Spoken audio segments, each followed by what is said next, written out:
11 जून 2026 रोजी तुकाराम मुंढे यांना टीप मिळाली। यामध्ये दूध भेसळीसोबतच कृत्रिम दूध निर्मितीची माहिती त्यांना कळाली। पण लोकांच्या जीवाशी खेळणाऱ्यांना रंगेहात पकडण्यासाठी या सगळ्याचा सखोल तपास करण्यात आला।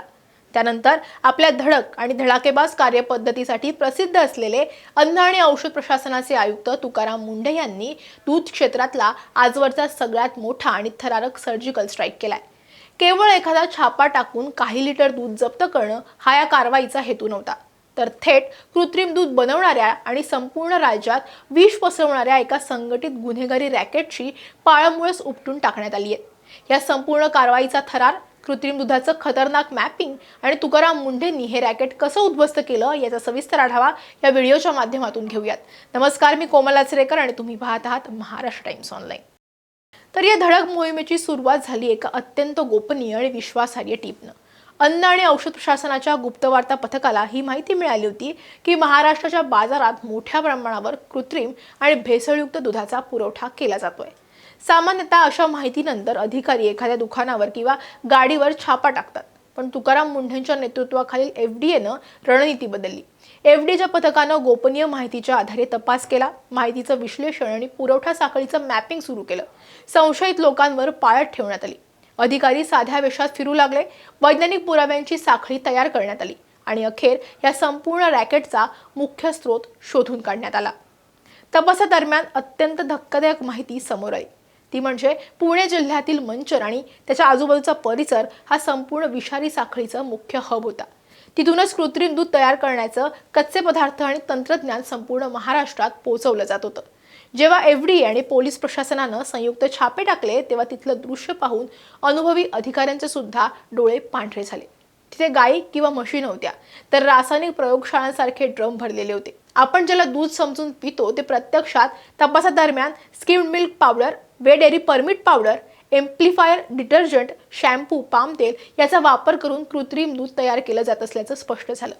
गुप्त तपासादरम्यान अन्न आणि औषध प्रशासनानं केवळ एखादा माल जप्त करण्यावर भर न देता संपूर्ण पुरवठा साखळीचं विश्लेषण केलं।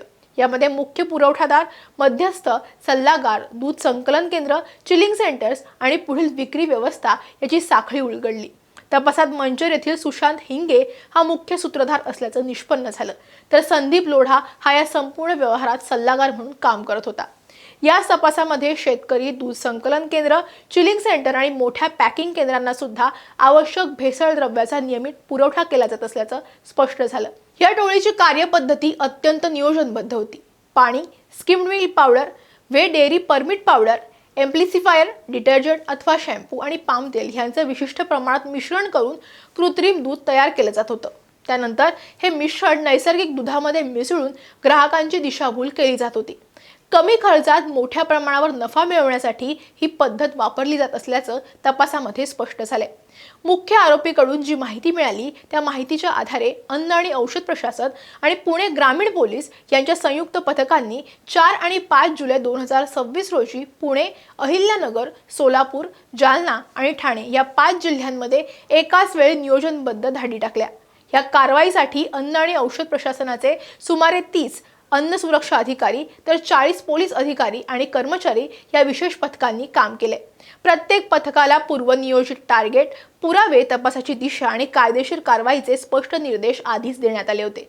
न्यायालयामध्ये काय होतं, गुन्हा सिद्ध व्हावा लागतो आणि यासाठी केवळ छापा पुरेसा नसतो। त्यामुळे एफडीएच्या पथकानं आधुनिक फॉरेन्सिक आणि अन्न चाचणी तंत्रज्ञानाचा वापर करून घटनास्थळावरूनच नमुन्यांचं संकलन केलं। वैज्ञानिक पुरावे गोळा करून गुन्हेगारांना पळवाट उरणार नाही याची खात्रीच त्यांनी केली। संयुक्त धाडी दरम्यान विविध दूध संकलन केंद्र, चिलिंग सेंटर्स, भेसळ द्रव्याचे साठे, पॅकिंग केंद्र आणि कृत्रिम दूध तयार करण्यासाठी वापरल्या जाणाऱ्या ठिकाणांची तपासणी करण्यात आली। या व्यापक कारवाईमध्ये एकूण 13 आस्थापनांवर छापे टाकून 49 नमुने संकलित करण्यात आले, तर सुमारे 1,47,93,945 रुपये किमतीचा मुद्देमाल सुद्धा जप्त करण्यात आलाय। कारवाई दरम्यान सार्वजनिक आरोग्यास तात्काळ धोका निर्माण करणारे सुमारे 20,000 लिटर संशयित दूध जागीच नष्ट करण्यात आले। या निर्णयामागील उद्देश म्हणजे भेसळयुक्त दूध बाजारात पोहोचून नागरिकांच्या आरोग्यावर परिणाम होण्यापूर्वीच ते संपूर्णपणे नष्ट करणं हा होता। या गुन्ह्यात भारतीय न्याय संहिता 2023 मधील समान उद्देश, गुन्हेगारी कट, संघटित गुन्हा, विषारी अथवा अपायकारक पदार्थाद्वारे दुखापत, विक्रीसाठी अन्नांमध्ये भेसळ तसंच अपायकारक अन्नाची विक्री ह्यासारख्या गंभीर स्वरूपाच्या तरतुदी लागू करण्यात आल्या। त्याबरोबरच अन्न सुरक्षा व मानके अधिनियम 2006 मधील संबंधित तरतुदीचाही समावेश करण्यात आलाय।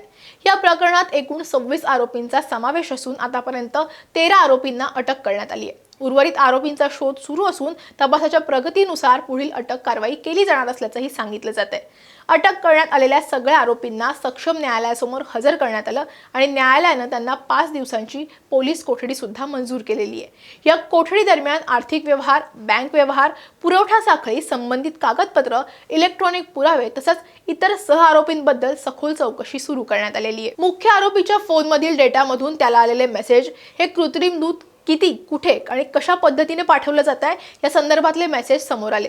त्या आधारे 26 लोकांपर्यंत पोहोचण्यात आले। महाराष्ट्रात आणखी 2 गँग अशा प्रकारची दूध भेसळ करत असल्याचा संशय तुकाराम मुंढे यांनी व्यक्त केलाय।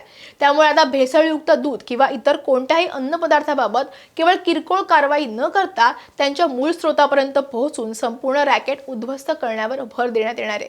राज्यातील दूध संकलन केंद्र, चिलिंग सेंटर, प्रक्रिया उद्योग, वाहतूक व्यवस्था, गोदामं, भेसळ द्रव्यांचा पुरवठा करणारे घटक तसंच आर्थिक व्यवहार याचं विश्लेषण करून ही मोहीम अधिक व्यापक करण्यात येणार आहे। तुकाराम मुंढे यांनी घेतलेल्या पत्रकार परिषदेत त्यांनी दूध सम्राटांना थेट आणि कडक शब्दात इशारा दिलाय। जोपर्यंत हे नेक्सस पूर्णपणे उद्ध्वस्त होत नाही तोपर्यंत शांत बसणार नाही असं त्यांनी सांगितलंय। ही कारवाई आता सुरू झाली आहे, शेवटच्या माणसापर्यंत पोहोचणार आणि कारवाई करणारच असं तुकाराम मुंढेंनी सांगितलंय।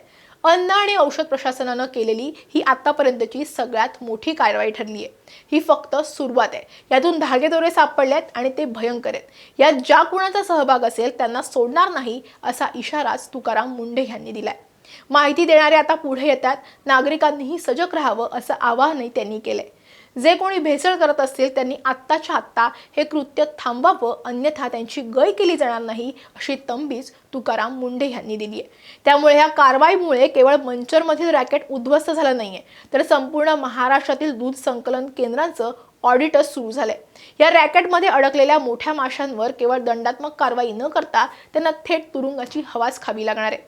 प्रशासनात जेव्हा तुकाराम मुंढे यांच्यासारखा अधिकारी येतो तेव्हा सिस्टीम कशी काम करू शकते याचं हे उत्तम उदाहरण आहे। दूध हे जीवनावश्यक अन्न आहे, त्यात कोणत्याही प्रकारची भेसळ म्हणजे हळूहळू दिलेलं विषच आहे। मुंढे यांच्या धडक मिशनमुळे महाराष्ट्रातील लाखो कुटुंबांना आणि विशेषतः लहान मुलांना एका मोठ्या आरोग्याच्या संकटातून वाचवण्यात आले।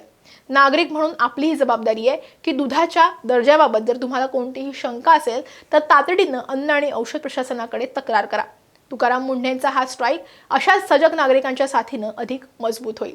एफडीएच्या या कारवाईबद्दल तुमचं मत आम्हाला कमेंटमध्ये नक्की सांगा। व्हिडिओ आवडला असेल तर लाईक आणि शेअर करायला विसरू नका।